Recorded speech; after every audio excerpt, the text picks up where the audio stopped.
Hi friends, good evening. నా పేరు Pradeep. So 14th week prepoll సంబంధించినటువంటి అనాలిసిస్ చూద్దాం. మార్నింగ్ ఒక వీడియో పెట్టాను. సో ఇప్పుడు ఈవినింగ్ టైము ఎలా ఉంది, ట్రెండ్స్ ఎలా ఉన్నాయి, సో అదేవిధంగా యూట్యూబ్లో కూడా ట్రెండ్స్ ఎలా ఉన్నాయి ఒకసారి చర్చించుకుందాం. సో దానికంటే కూడా ప్రోమోలో చూసుంటారు మీరు, భారీ ఎత్తున కుమ్ములాట్లయితే జరుగుతూ ఉన్నాయి. నిఖిల్కి గౌతమ్కి భారీ ఎత్తున ఆర్గ్యుమెంట్ అయితే జరిగింది. అదేవిధంగా రోహిణికి, నిఖిల్కి, నబిల్కి, అదేవిధంగా కూడా వీళ్ళందరూ కూడా చాలా ఆర్గ్యుమెంట్ అయినాయి. ఇక్కడ నేను అనేది ఏంటంటే, నేను చెప్పబోయేది ఇప్పుడు సెకండ్ ఫైనలిస్ట్ అనేది అసలు నేను ఇంతవరకు వినలేదు. ఏ సీజన్లో ఏమైనా జరిగితే మీరు గుర్తు చేయండి, కామెంట్ సెక్షన్లో రాయండి. సెకండ్ ఫైనలిస్టు ఇక్కడ ఆ విధంగా ఫోటోలు కాల్చి సెలెక్ట్ చేయడం అంటే అక్కడ ఫేవరిజం వచ్చేస్తుంది కదా. చివరిలో ఎవరో ఒకరు మిగులుతారు, వాళ్ళు ఫైనలిస్ట్కి వెళ్ళిపోతారు, ఫైనల్కి వెళ్ళిపోతారు, అంటే టాప్ 5లోకి. ఇప్పుడు ఎలిమినేట్ అయ్యే పరిస్థితిలో ఉండే వాళ్ళకి వచ్చింది అనుకుందాం. ఫర్ ఎగ్జాంపుల్ ఇప్పుడు ఎవరో ఎందుకో అవినాష్ ఉంటాడు, అదే అతనికి టికెట్ ఫినాల్ లేకపోతే ఎలిమినేట్ అయిపోయేవాడు కదా. సో బాగా ఆడిన వాళ్ళని ఎలిమినేట్ చేసేసి ఈ వైల్డ్ కార్డ్స్గా వచ్చిన వాళ్ళకే ఫేవర్గా చేస్తున్నారేమో అనిపిస్తుంది నాకు. మీరు నేను అంటున్నానని కాదు, అట్టని వాళ్ళు గేమ్ ఆడలేదని కాదు, వాళ్ళు గేమ్స్ బాగా ఆడారు. అదేవిధంగా వాళ్ళు చేయాల్సిన వరకు కామెడీ కూడా బాగా చేశారు. వాళ్ళు వచ్చిన తర్వాత లేచింది, అది కాదన్ను. కానీ ఈ చివరి స్థాయికి వచ్చేసరికి ఎక్కువగా వైల్డ్ కార్డ్స్గా వచ్చినటువంటి రోహిణిని కావచ్చు, అవినాష్ ఎక్కువగా ఫోకస్ చేస్తున్నారు. వీడియోల్లో కూడా మనం చూస్తే కెమెరాస్ అన్ని కూడా ఫోకస్ చేస్తున్నారు. పైపిచ్చు అవినాష్కి అయితే ఎక్కలేని హైప్ తీసుకొచ్చేసారనమాట.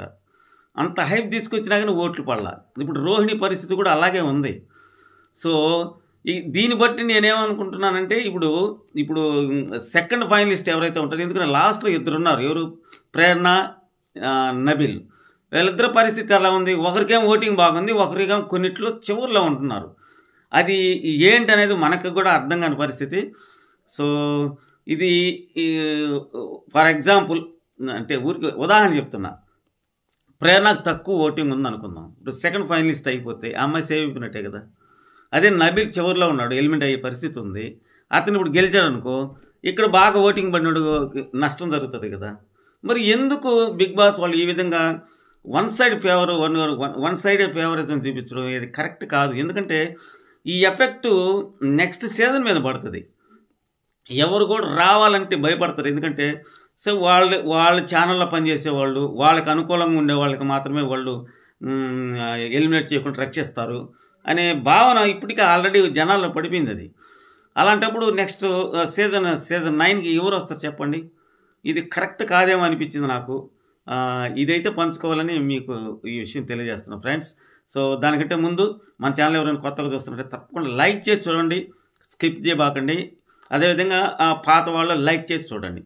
మరొక మీకు నేను అడుగుతున్నటువంటి 6000 సబ్స్క్రైబర్స్ అయితే చేసినందుకు పేరున మీ అందరికీ నేను కృతజ్ఞతలు తెలియజేస్తున్నా. చాలా సంతోషంగా ఉంది నాకు. 6000+ వచ్చాను. సో ఇది నా ఘనత కాదండి, అంతా కూడా మీ ఘనతే. మీరు ఇచ్చినటువంటి ఏమంటారు ప్రోత్సాహమే నన్ను ఇంత కాడికి తీసుకొచ్చింది. ఇక ఓటింగ్ అనాలిసిస్ చూస్తే టాప్లో వాళ్ళిద్దరే ఉన్నారు, ఒకరు ముందు ఒకరు వెనక. ఇక్కడ నేను 8 చూశానన్నమాట, మొత్తం అన్అఫిషియల్ కావచ్చు, అఫిషియల్ మన యూట్యూబ్లో కావచ్చు. 8 చూస్తే కొన్ని దగ్గర నబీల్ ఉన్నాడు, కొన్ని దగ్గర నిఖిల్ ఉన్నాడు, కొన్ని దగ్గర గౌతమ్ ఉన్నాడు. వీళ్ళిద్దరిది అయితే ఫస్ట్ సెకండ్ ప్లేస్ కంపల్సరీ. ఇక థర్డ్ ప్లేస్కి వస్తే మన ప్రేరణ ఉంది. సో ప్రేరణ కూడా ఒక సిగ్నిఫికెంట్ ఓటింగే పడతా ఉంది, అందులో అనుమానం ఏం లేదు. ఆ అమ్మాయి భయపడుతుంది కదా, సేవ్ చేస్తే చూడు ఎంత బెత్తరపోయిందో. అంటే ఆ అమ్మాయి వెళ్ళిపోతాననే భ్రమలోనే ఉండి డల్గా ఉండింది. సో రాత్రి ఎప్పుడైతే సేవ్ చేస్తారో ఆ అమ్మాయి ఊపిరి పీల్చుకుంది. ఇప్పుడు ధైర్యం వచ్చింది ఆ అమ్మాయికి. కానీ బయట ఏం జరుగుతుందో వాళ్ళకి తెలియదు కదా. సో దాని తర్వాత ఎవరు ఉండాలి, విష్ణుప్రియ వచ్చేసింది. మామూలుగా గొద్దడం లేదబ్బా విష్ణుప్రియకి. ఎందుకంటే ఇప్పుడు దాకా సైలెంట్గా ఉన్నారు, ఎప్పుడైతే పృథ్వీని వెళ్ళిపోయాడో వాళ్ళందరూ యాక్టివ్ అయిపోయారు. ఇప్పుడు ఒక రకంగా చెప్పాలంటే మామూలుగా గుద్దడం లేదబ్బా. ఆ విష్ణుప్రియకి అయితే మామూలుగా గుద్దడం లేదు. ఆ తర్వాత ఎవరున్నారంటే నబీలు అండ్ రోహిణ్ వీళ్ళిద్దరే ఉన్నారు. సో ఇది ఈ రోజు వరకు ఉన్నట్టు అప్డేట్. కానీ అఫీషియల్గా ఓటింగ్ లైన్స్ నైట్కే ఓపెన్ అవుతాయి. చూడాలి. మొత్తానికి రణరంగ్ కురుక్షేత్రం అయితే జరగబోతుంది ఈ వారం చాలా క్రూషియల్ టైం.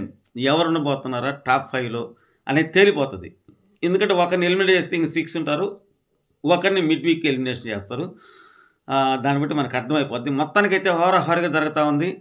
చూద్దాం ఏం జరుగుతుంది అనేది. ఫ్రెండ్స్, నన్ను అభిమానించి ఇంతవరకు తీసుకొచ్చారు. ఇంకా కూడా ముందు అలాగే తీసుకొస్తారని ఆశిస్తున్నా. సో ఈ సీజన్ అయిపోయిన తర్వాత కూడా నేను లాగ్స్ చేస్తూ ఉంటాను. సో ఆ లాగ్స్ కూడా మీరు కూడా వాటిని కూడా ఆదరిస్తారని ఆశిస్తున్నాను. Thank you very much.